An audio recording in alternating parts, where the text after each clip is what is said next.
Welcome, fellow castigators. Ever since Disney purchased the rights to the Muppets in 2004, they have struggled greatly to make the franchise lucrative. They've had highs like the 2011 Muppet movie, and lows like the dismal Muppets Now Disney Plus series. Their latest attempt is another Disney Plus series titled The Muppets Mayhem, a show about the Electric Mayhem recording their first album. Accompanying them is a series of human leads who are all insufferable. Nora, in particular, is an absolutely abysmal actress. The Electric Mayhem themselves are all right. The puppeteers are still talented, even if Floyd Pepper sounds a little weird. The real problem, though, is that the show simply isn't funny. You'd think with Adam F. Goldberg on the team, they might at least nail the humor, but it's not there. The tone and characters never feel right, because the Muppets' trademark style of humor is entirely missing. This seems to be an ongoing problem for Disney, who just really don't seem to understand the Muppets. Let's take a chronological look at Disney's failures regarding the Muppets. I think the problems started sometime around 1996 during the run of Muppets Tonight. Disney didn't own the Muppets yet, but considering the show ran on ABC and Disney Channel, I think it counts. What mainly led to the program's downfall was the controversial decision to demote Kermit to just the role of producer and make new character Clifford the host of Muppets Tonight. Kermit was still present, and well represented through the writing and the capable hands of Steve Whitmire, but nonetheless it was apparent that Clifford just didn't have half the charisma of Kermit. This wasn't helped by the spotty appearances of Frank Oz due to his directing career, which left lead characters like Miss Piggy or Fozzie only appearing every other episode or so. So even though Muppets Tonight was decently funny, introduced new staple characters, and had an absurdly catchy theme song, it wasn't enough to keep viewers watching. It was clear that this was just too much deviation from the regular Muppet characters, and to me, spelled the beginning of the end. Ignoring a series of Muppet web videos, ignoring the Letters to Santa special because I don't really remember it, and ignoring the bizarre French Muppet series, Je sois plus exotique dans ma façon de dire je t'aime à Kermit. The next big Disney project was the 2011 film titled The Muppets. This time, it finally worked. The script was tight, the music was award-winning, and the new character Walter was endearing and relatable.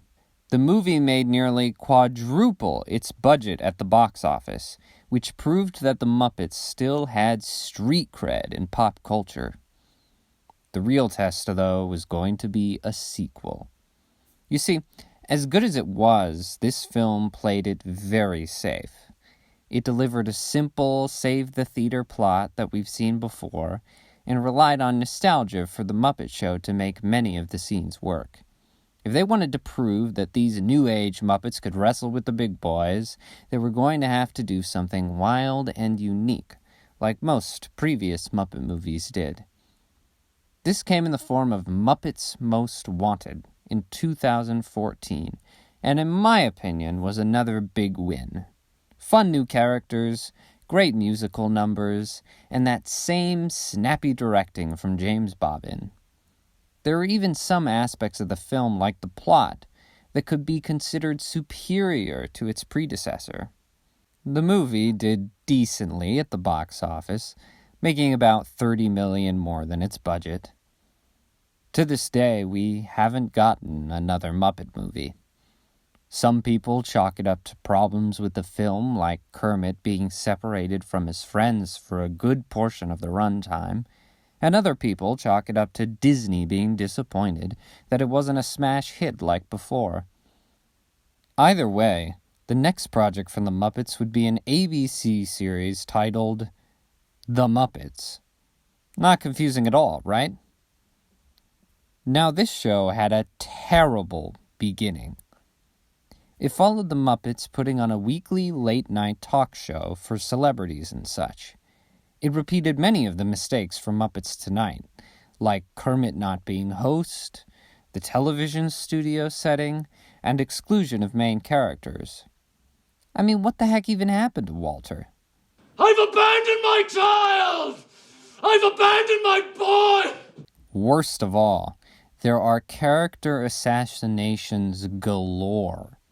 Miss Piggy is a raging bore that everyone avoids. Fozzie is brainless instead of innocent. The Swedish chef is transgender. And Kermit is a bitter pushover who is no fun at all in any scene. The only character who I could say was elevated by production was, oddly enough, Uncle Deadly. These woes were not to last, though. About halfway through their first and only season, the show changed hands, and the writing received a much-needed boost. The characters seemed happier, the talk show segments were becoming progressively more like The Muppet Show, and the series was markedly less horny. Ratings were improving as well, but the show unfortunately arrived at a time when ABC was cleaning their slate and canceling even popular programs. The nightmare, however, was just beginning. You see, performer Steve Whitmire was understandably unsatisfied with the portrayal of Kermit, and consequently he constantly clashed with the writers and other production staff. Disney then officially labeled him a disturber of the peace, and for the first time as far as I know, they fired a primary Muppet performer.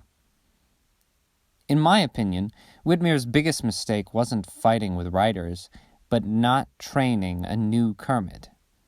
As much as I love his version, Kermit was starting to sound, well, old. And Whitmire needed to preeminently begin training a replacement in preparation for an eventual retirement, even if he didn't know when that retirement was going to be. Unfortunately, that's not what happened, and in 2017 he was replaced by fellow performer Matt Vogel, who had already taken over the late Jerry Nelson's characters. Now don't get me wrong, Vogel is a very talented performer, but he simply doesn't have the range for Kermit. Even worse, Vogel played the villain Constantine in Muppets Most Wanted, so to longtime Muppet fans, Kermit sounds like an evil imposter. There's actually a season of The Masked Singer where Kermit was a contestant, and even though a Muppet voice should be easy to detect, Kermit, no less, I legitimately couldn't tell who it was because the voice was so deep.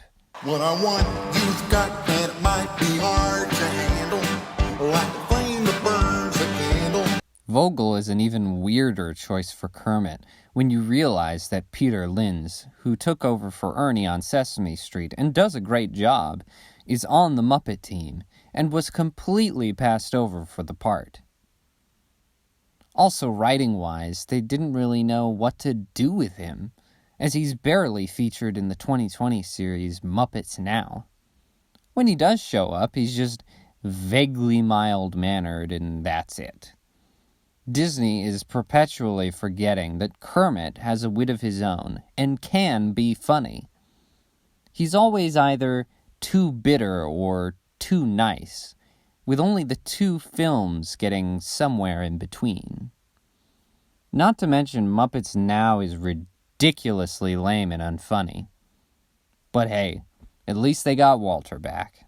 Where is Padme? Is she safe? Is she all right?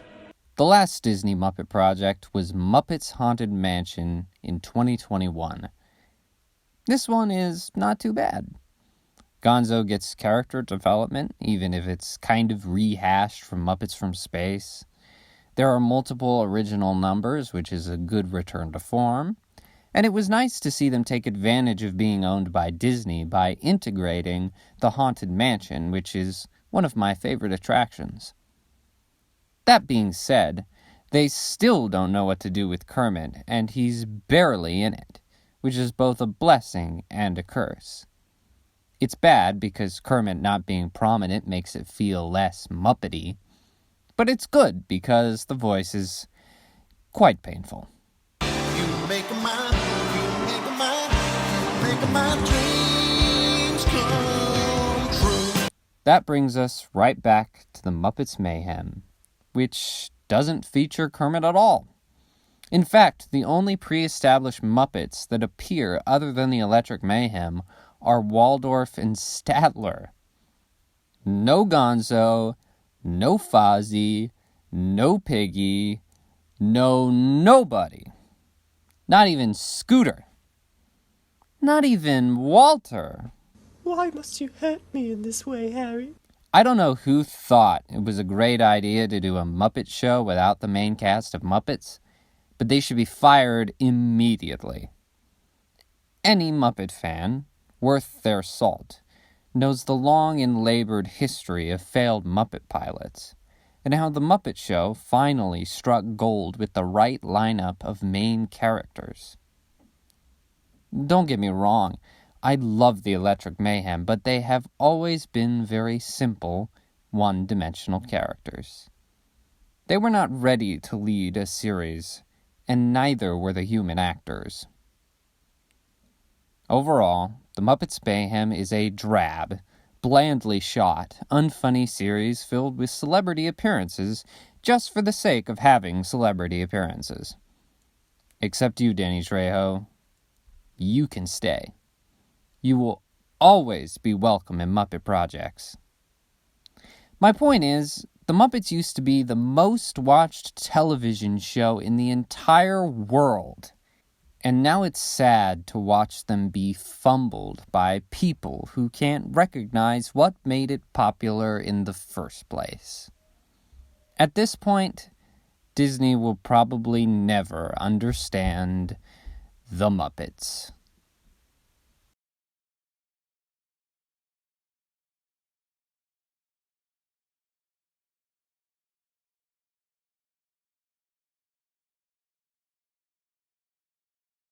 Hey, je vais bien mon amour, mais je peux pas toujours freiner mes pulsions, sauf si ça n'a